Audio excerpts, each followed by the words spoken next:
And the Angel Share with Ken Loach was we didn't have a script. I never seen a script for the Ken Loach movie, so I've got a script for. I mean, that just rolls into thanks for doing that fucking nice and easy into the Angel Share, but no script. No, so Kajaki in my house, we've got a script and it's signed by all the cast. Right. Outlander, I've got multiple scripts signed by all the cast members that were on those episodes. Yeah. As memories, and there isn't one for Angel Share because. I went in and met Ken Loach, did improvisations, which was really good. I really enjoyed that. Bear in mind, I came from college, I'd done Billy Tim, but this was the first kind of, other than student movies, this was the first professional movie I was going in for, and it was all improvisation. Give you a scenario, act it out, react, and he gave me the part. I got the phone call from the agent saying, you've got the part in the Ken Loach movie, you've got to be the new baddie. The baddie in the Ken Loach movie, and I'm thinking Heath Ledger and Batman. I go, oh, this is amazing, what an opportunity this will be. But no script. It's quite different, yeah. Yeah, but no script arrived, so I had no idea what I was going to film. I had no idea who the baddie was or what he was going to be doing or anything. And part of that, apparently I did a lot of research, I was looking up on different things. So Ken doesn't like you to preempt things. So say it's your death scene, and you know so you're filming your death scene today. The tendency is overact. The tendency is that it affects the team and all that as well. Like people go, oh right, it's so sad, it's your last day and all that stuff. It affects everything. So if you don't know, there's only a select amount of people that know the script and know what's happening that day. So what will happen is when the guy pulls out the gun that day and shoots you, there's a genuine surprise in your face because you didn't know that was going to happen. And what Ken was saying is that's what happens in real life. In real life, you don't know it's your last day. You don't know. It's very rare. You know what I mean? So I was looking at things like Carla's Song, which is a movie Ken made with Robert Carlyle. And it's about an immigrant girl that's on his bus. So Robert Carlyle's a bus driver, and the bus conductor at the time, and that's what they had at the time, is thrown off the bus for not having a ticket, and he pays the ticket, and he ends up kind of supporting the girl a wee bit, and there's a scene in where she moves in with his house, and there's a scene where Robert Carlyle's character comes home looking for Carla. So all that Robert was told was. Carla's not here. You come home looking for her, so you're just opening up the doors in the house, shouting, "Carla, you home? That's me back. Are you in, Carla?" And he opened up the bathroom door, and the actress was lying in the bath with her wrist slashed and a pool of blood. So when he opened that door, the reaction was real. What the fuck? So he didn't know it was there. So that reaction, and it was, in many ways, I like it. I like that because you're allowing the actor to react to something that's happening there and then. It's like a live movie. It's amazing. Like James McAvoy did that. Was it Our Son or My Boy or something where he's his son disappears and he's trying to find his son, and the whole thing was improvised. Yeah. And me and my wife watched that the other night actually. So I liked that, and the other one I read about was in Kes, the bird, the kestrel. So the young boy, obviously, that's playing the lead in it, he had to train with the bird because the bird's in a big part of the movie. So he did a lot of training prep before the movie started.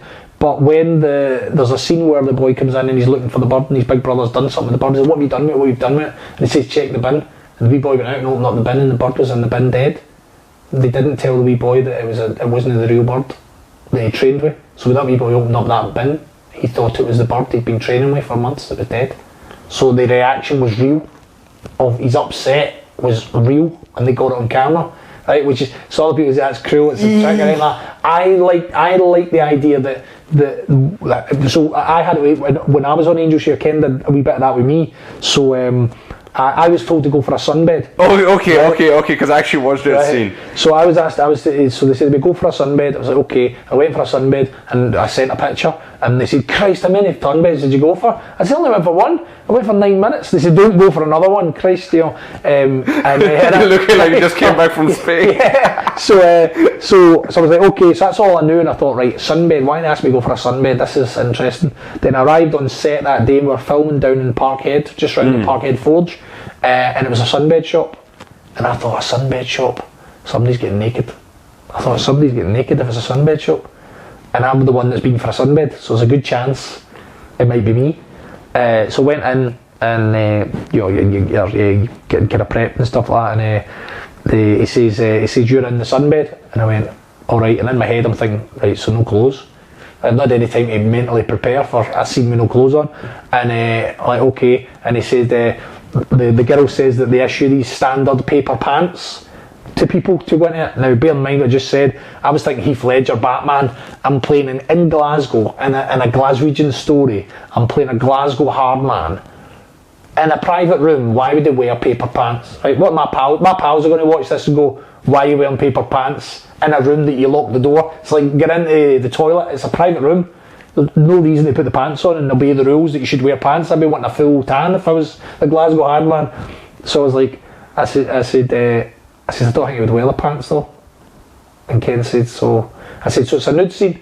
And he says, so how do you feel about that? And I said, well, that's a scene, Ken, that's a scene. Do you know what I mean? But at the same time, I'm in my head, I'm going, oh my god, right? So, I love the fact that it's a very Ken Loach way of saying, right, son, get your cock. Yeah, exactly. Obviously they knew, because later on they come around and they give you, a comfort bag or a dignity bag, a wee bag that I'm saying a big giant bag that covers your bits. Good save. So the rest of the day you're on set, maybe a house coat on or whatever, but you're ultimately got no clothes on, and then you go into the sunbed. They kind of put protective screening around the glass so I didn't get cooked. It's going to be filming for 12 hours in a sunbed to make sure I didn't get burned. So you're lying there with no clothes on. Again, don't want to spoil it, but it's quite an intense. Yeah. So you're there in that scene, and the scene is that Paul comes in, who's playing Robbie, the lead in it, and his job is to open up the sunbed, and he puts the blade at my character's throat, and he's basically saying, leave me alone, leave my pals alone, don't ever come near me again. So Paul Brannigan, he was kind of going, right, he didn't know it was a nude scene either, do you know what I mean? So he's like, right, I've got to come in, open this up, you've got no clothes on, do you know what I mean? I've got to get really close to you with no clothes on. So that was the kind of scene. So we're filming it, but also, Ken still uses film in his cameras, he doesn't use digital, so it's still the old film. So every now and again you need to change it.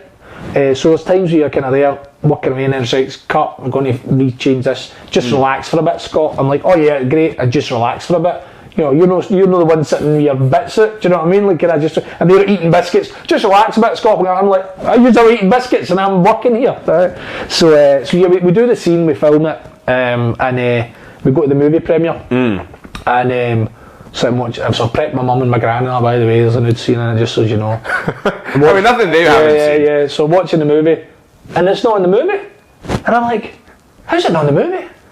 So after the movie, I'm like, Kenneth, well, did the nude scene I filmed 12 hours, bollock naked, don't put it in the movie. He said, Scott, he's like, I'm so sorry, he said the story of it is Paul's character, Robbie, he gets redemption, he moves away, he decides not to be the guy that he could be, and he changes his life around and he moves away from Glasgow and gets a better life. Yeah. He said, we felt when we started in the editing suite, when we put in that scene, we thought he hasn't really changed then. If he comes into the scene with a knife and all that stuff, the idea is that he could have did that, but he chose not to. And they leave in a caravan at the end, and they set off out of Glasgow and leave these characters like my character Clancy to in that melting pot of Glasgow. And I thought, all right, okay, that makes sense. But I did say to myself, I wanted deleted scenes of the DVD, because I've done a nude scene. I want the footage of it so I can have it on my showreel. So yeah, you've seen this footage you've seen will be on my showreel, and I've got the scene. So I got the scene. So yeah, Paul Lafferty and Ken Loach were very apologetic, but at the same time I was going, well, you know what, it was alright not being bollock naked on a 20-foot cinema screen in front of my granny and my mum. Actually, you know what, maybe he did me a favour. Well, it's funny though, because all that trauma for nothing, you know? Exactly. Oh, the trauma, it got even worse, right? So bear in mind, I'd only done Billy and Tim at this point. So I wasn't a movie star, nobody knew me, right? So that's their introduction. Right, yeah, so we do the Angel Share, and the after party after the movie premiere was in the Arches in Glasgow, because we did the Glasgow premiere. So we went down to the Arches. Now, what happened in my world at the time was any memorabilia or anything that came in through my door, my mum would laminate and put in a folder and keep it all, right? So a thing came through. Sometimes when you finish something, like Outlander sent you through, it's like season 2 hat and scarf and jacket and stuff like that, right? Some nice wee things, and some stuff you can put in the scrapbook. So like invitations to the Kajaki movie premiere, got them laminated, they're in a folder that my mum's got. Well, this time some stuff came through from the Angel Share, and I didn't even really take much notice of it. My mum said, you got beer mats and you got some other stuff through for the Angels Share. I was alright, cool. So I've laminated, but I put it in the folder. I was like, okay, mum, no worries. So movie premiere, go to the movie premiere. After it, I'll go down to the Archies for the after party. I go up to the door and the guy says, you got a ticket? I says, no, I don't get any tickets. He's like, yeah, they were sent out, they were really clever, they were beer mats. And I was like, I says, mate, my mum's laminated them, they're in a folder in my house. And he's like, I'm really strict, there's no ticket, no admission. And I'm going, I'm in the movie. I was bothered naked. He's like, I was bothered naked in the movie, 12 minutes filming naked in this movie. Sorry mate, we're really, there's strict instructions. No, it's the Archies, so I went to my mobile phone, you're talking, this is, I don't know, 2012 the Angel Share was. So, mobile phones are not what they are anyway, but also, it's in the Archies, it's underground, there's no mobile phone signal. So I was phoning everybody I had in the production team to try and say, you need to come out and let me in. Nobody's answering because it's the underground, there's no signal. Yeah. So I'm standing there, I'm watching other actors come in going, hi Scott, you not coming in? I'm saying, I'm trying to get a ticket. They're like, alright. Now they're not missing the after party, so they would skip on in, and then eventually I think it was Colleen Crawford, the casting director. Oh yeah, okay. Colleen come up and she's like, what's going on? And I told her this, I said, my mum has laminated my tickets thinking they were beer mats. Because obviously somebody in the marketing team has been really clever and went, it'll be really cool to make because it's a bit whiskey, if we send out the tickets as beer mats, that's great. Unbeknown to them, my mum's like, oh, beer mats, straight into the laminate machine, straight into the folder. And I'm like, so eventually I got into the, so that was more trauma. I'm at my wife, I'm going, I'm not leaving, I'm not going to the after party. Like, this might never happen again. I don't know how many movie premieres I'll get to, or how many movies I'll be in, and I don't know how many after parties I'll be invited to, but I'm not going. So yeah, eventually Colleen I come up and the bouncer was like, are you really in it? I was like, I swear, I'm in the movie. Right, on you go then. I got into yeah, my God. The rock and roll life they don't tell you about. So yeah. Good. The only thing I had just reminded me of lying down and just feeling like what the fuck's going on. I got shot. I had the scene in Baptiste season 2. I got shot, and it made me giggle because I'm lying down. I just got shot. It's fucking end of October, beginning of November, mid-lockdown. It's London, it's cold, it's chilly. I'm lying down. They did give me something to sort of keep me warm somewhat, but you're still lying down on the concrete, right? I was going to say that's the common denominator on set is it's cold. It's always bloody cold, yeah. Yeah, and I'm literally, I'm on the floor, and I've been on the floor like half an hour, just fucking play dead, whatever. Reset, I'm still dead, nothing happens. And half an hour in, I hear the lead going, it's a bit chilly in here, can we close the door? And just heard the producer going, yeah, check he's cold, close the door, and I'm just like, yeah, he's fucking cold. That's what I felt like. They all sitting there and they were all going, we're just going to have a wee break with him. I'm like, oh, you're having a break for your hard work, I'm lying here doing all the work. So yeah, I guess you were doing some hard work. Yeah, so